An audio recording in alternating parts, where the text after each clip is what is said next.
रहस्य एफएम आपके लिए हर तरह की कहानियाँ पेश करता है। अगर आपको ये कहानियाँ सुनना पसंद है तो हमारे चैनल को जरूर सब्सक्राइब करें। तो चलिए आज की कहानी शुरू करते हैं। पूरा शहर सो चुका था, लेकिन एफएम स्टेशन की छोटी सी लाल बत्ती अब भी जल रही थी। आप सुन रहे हैं रात का अंधेरा और मैं हूँ आरजे रुद्र। आज मैं आपको जो कहानी सुनाने जा रहा हूँ वो सिर्फ एक भूतिया कहानी नहीं है, बल्कि एक सच्ची घटना पर आधारित दास्तान है।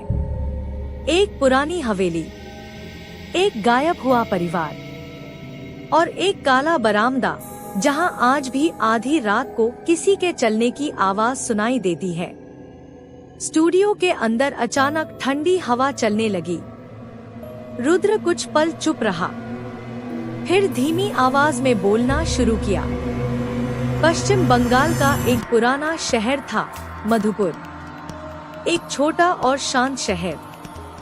दिन में बाजार की भीड़, चाय की दुकानों पर बातें, साइकिल की घंटियां, सब कुछ बिल्कुल सामान्य। लेकिन जैसे ही रात होती, शहर का माहौल बदल जाता। खास तौर पर शहर के आखिरी छोर पर बनी एक पुरानी हवेली को लेकर लोग बहुत डरते थे। लोग उसे काली हवेली कहते थे। करीब 80 साल पुरानी उस हवेली की दीवारें पूरी तरह काली पड़ चुकी थी। बरामदे की लोहे की रेलिंग पर जंग लग चुका था। सभी खिड़कियां हमेशा बंद रहती थी। और सबसे डरावनी चीज थी उस हवेली की दूसरी मंजिल का लंबा बरामदा। लोग कहते थे कि आधी रात को वहां एक औरत खड़ी दिखाई देती है। सफेद साड़ी, लंबे बाल और असामान्य रूप से लंबे हाथ। जो भी उसे देखता वो धीरे धीरे मुस्कुराने लगती। इसी शहर में एक दिन आया अर्णव। पेशा पत्रकार, उम्र करीब 30 साल। उसे भूत प्रेत जैसी चीजों पर बिल्कुल विश्वास नहीं था। अर्णव कोलकाता के एक अखबार में काम करता था। उसका काम था रहस्यमय घटनाओं पर रिपोर्ट बनाना। मधुपुर आने की वजह भी वही काली हवेली थी। स्टेशन पर उतरते ही उसे अजीब सा एहसास हुआ। प्लेटफॉर्म लगभग खाली था। दूर कहीं कुत्तों के भौंकने की आवाज आ रही थी। स्टेशन की लाइट बार बार जल और बुझ रही थी। एक बूढ़े चाय वाले ने उससे पूछा, क्या आप काली हवेली की तरफ जा रहे हैं बाबू? अर्णव चौंक गया। आपको कैसे पता? बूढ़ा कुछ देर चुप रहा, फिर बोला, जो भी बाहरी लोग यहाँ आते हैं वो उसी हवेली के लिए आते हैं, लेकिन हर कोई वापस नहीं लौटता। अर्णव हंस पड़ा। भूत भूत कुछ नहीं होता काका। बूढ़े ने उसकी आंखों में देखते हुए कहा, भूत हो या ना हो, लेकिन कुछ चीजें ऐसी होती हैं जो इंसान नहीं होती। अर्णव एक छोटे से लॉज में रुका। लॉज के मालिक का नाम था निताई।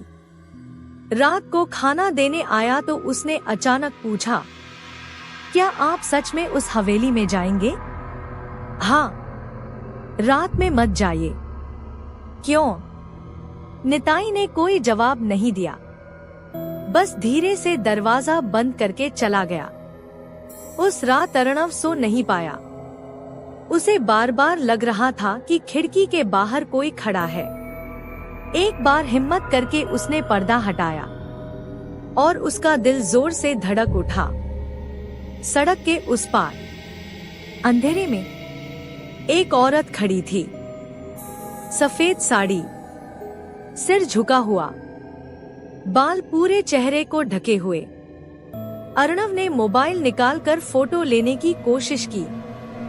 तभी अचानक सड़क की लाइट बंद हो गई। 2 सेकंड बाद जब रोशनी वापस आई, वो औरत गायब थी। अगली सुबह अर्णव काली हवेली की तरफ निकल पड़ा। आसपास लोग थे, लेकिन हवेली के पास कोई नहीं जा रहा था। एक रिक्शा वाला तो बीच रास्ते में ही उतर गया। इसके आगे मैं नहीं जाऊंगा बाबू, इतना डर क्यों लगता है? रिक्शा वाले ने कांपती आवाज में कहा। उस हवेली के अंदर से रात में रोने की आवाज आती है। अर्णव हवेली के सामने खड़ा था।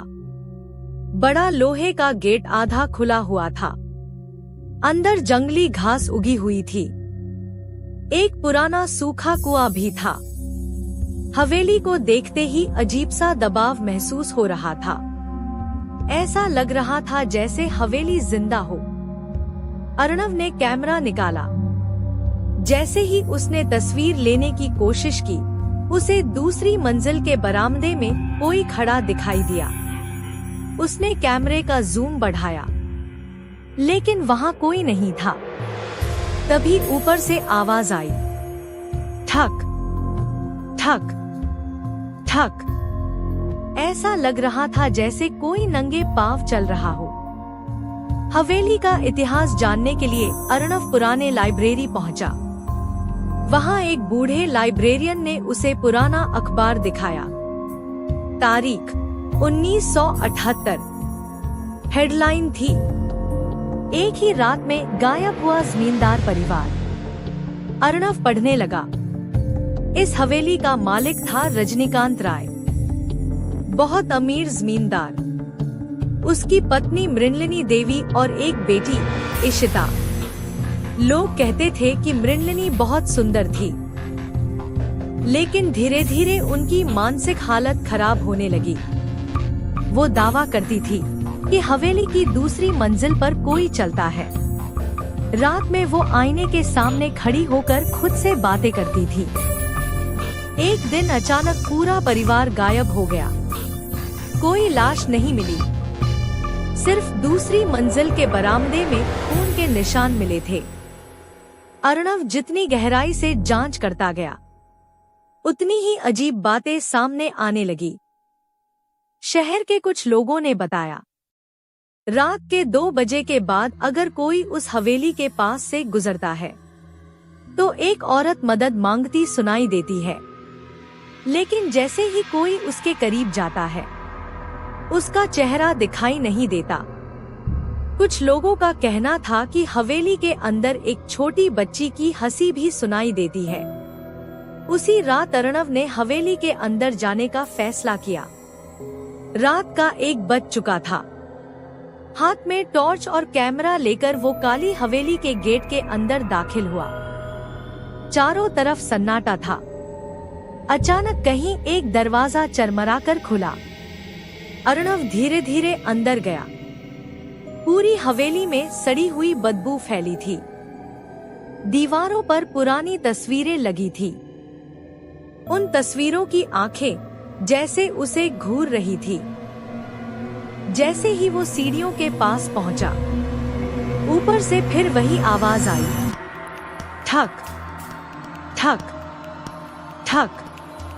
अर्णव ने टॉर्च ऊपर डाली।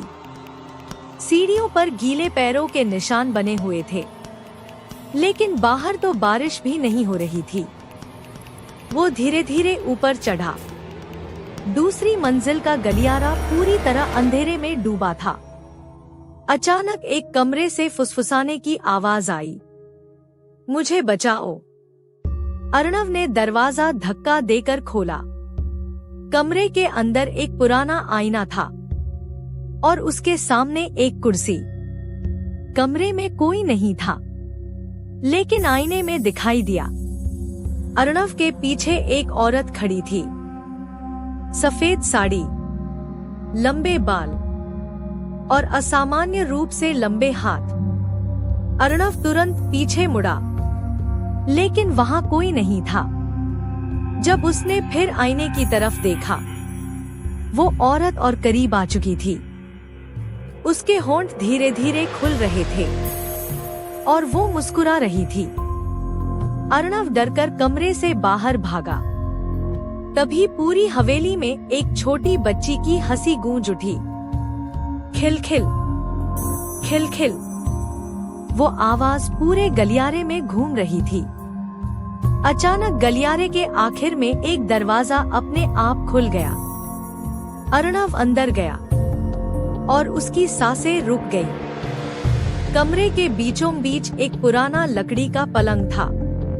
उस पलंग पर एक गुड़िया बैठी थी। उस गुड़िया की आंखें नहीं थी, लेकिन ऐसा लग रहा था जैसे वो उसे देख रही हो। अचानक गुड़िया का सिर धीरे धीरे अर्णव की तरफ घूम गया। उसी समय दरवाजा जोर से बंद हो गया। कमरे के अंदर ठंड बढ़ने लगी। अर्णव दरवाजा खोलने की कोशिश कर रहा था। तभी पीछे से एक आवाज आई, तुम यहाँ क्यों आए हो? वो एक औरत की आवाज थी। अर्णव धीरे धीरे पीछे मुड़ा। पलंग के पास वही औरत खड़ी थी। इस बार उसका चेहरा साफ दिखाई दे रहा था। चेहरे का एक हिस्सा पूरी तरह जला हुआ था, आंखें पूरी तरह काली और होंठ किनारों तक कटे हुए। उस औरत ने कहा, उन्होंने मुझे मार डाला था। अर्णव कांपती आवाज में बोला, किसने? औरत ने धीरे धीरे अपना हाथ गलियारे की तरफ उठाया। वो लोग आज भी इस हवेली में हैं। तभी गलियारे में भारी कदमों की आवाज सुनाई दी। धप धप धप। ऐसा लग रहा था जैसे कोई बहुत बड़ा शरीर लेकर चल रहा हो। अर्णव बाहर भागा और उसने देखा गलियारे के आखिर में एक लंबी काली परछाई खड़ी थी। इंसान जैसी, लेकिन इंसान नहीं। उसका सिर छत से टकरा रहा था, आंखें जल रही थी और चेहरा पूरी तरह अंधेरे जैसा काला। अचानक वो तेजी से अर्णव की तरफ दौड़ने लगी। अर्णव पूरी ताकत से सीढ़ियों की तरफ भागा। उसके पीछे भारी कदमों की आवाज गूंज रही थी। पूरा घर कांप रहा था। सीढ़ियों से उतरते समय अर्णव गिर पड़ा। उसका कैमरा दूर जाकर गिरा। तभी कैमरे की फ्लैश एक बार चमकी। उस रोशनी में अर्णव ने देखा पूरी सीढ़ियों पर दर्जनों लोग खड़े थे। सबकी आंखें खाली थी, चेहरे डरावने और विकृत, और वो सब एक साथ अर्णव को घूर रहे थे। अर्णव किसी तरह हवेली से बाहर निकल गया। बारिश शुरू हो चुकी थी। वो भागते हुए लॉज पहुंचा। निताई ने दरवाजा खोला और उसे देखकर डर गया। अर्णव पूरी तरह भीगा हुआ कांप रहा था। निताई ने सिर्फ इतना पूछा, आपने उन्हें देख लिया है ना? अगली सुबह अर्णव को तेज बुखार हो गया। 3 दिन बाद उसका बुखार उतरा, लेकिन असली डर तब शुरू हुआ। रात को सोते समय उसे बार बार वही आवाज सुनाई देती, ठक ठक ठक। ऐसा लगता जैसे कोई उसके कमरे के बरामदे में चल रहा हो। एक रात अचानक उसकी आंख खुली। उसने देखा कमरे के कोने में वही औरत खड़ी थी। इस बार उसके चेहरे पर मुस्कान थी। वो धीरे से बोली, अब तुम हमारे हो। अर्णव ने तुरंत कोलकाता लौटने का फैसला किया। स्टेशन जाते समय उसने देखा शहर के लोग उसे अजीब नजरों से देख रहे थे, जैसे वो कुछ जानते हो। ट्रेन में बैठने के बाद उसे थोड़ा सुकून मिला, लेकिन जैसे ही उसने खिड़की के शीशे में अपना चेहरा देखा, उसका खून जम गया। उसके पीछे वही औरत बैठी थी। अगले दिन अर्णव रहस्यमय तरीके से गायब हो गया। पुलिस को सिर्फ उसका कैमरा मिला, और उस कैमरे की आखिरी तस्वीर आज भी एक रहस्य है। उस तस्वीर में दिखाई देता है काली हवेली के दूसरे मंजिल के बरामदे में अर्णव खड़ा है, और उसके पीछे 10-12 काले डरावने चेहरे खड़े हैं। FM स्टूडियो में रुद्र कुछ पल के लिए चुप हो गया। बाहर जोरदार बिजली कड़की। फिर उसने धीमी आवाज में कहा, दोस्तों, कहानी अभी खत्म नहीं हुई है। तभी स्टूडियो के अंदर अचानक आवाज आई, ठक ठक ठक। रुद्र रुक गया। उसने धीरे धीरे स्टूडियो के कांच की तरफ देखा। उसका चेहरा सफेद पड़ गया, क्योंकि कांच के उस पार एक औरत खड़ी थी। सफेद साड़ी, लंबे बाल और होठों पर धीरे धीरे फैलती हुई एक डरावनी मुस्कान। रुद्र कांपती आवाज में बोला, कौन है वहाँ? उसी पल पूरे एफएम स्टेशन की लाइट बंद हो गई। सिर्फ माइक्रोफोन चालू था और श्रोताओं ने आखिरी बार जो आवाज सुनी वो थी एक औरत की फुसफुसाहट, मैं आज भी यही हूँ। अगर आपको यह कहानी पसंद आई हो तो प्लीज हमारे चैनल को सब्सक्राइब करें और हमारे साथ बने रहें। धन्यवाद।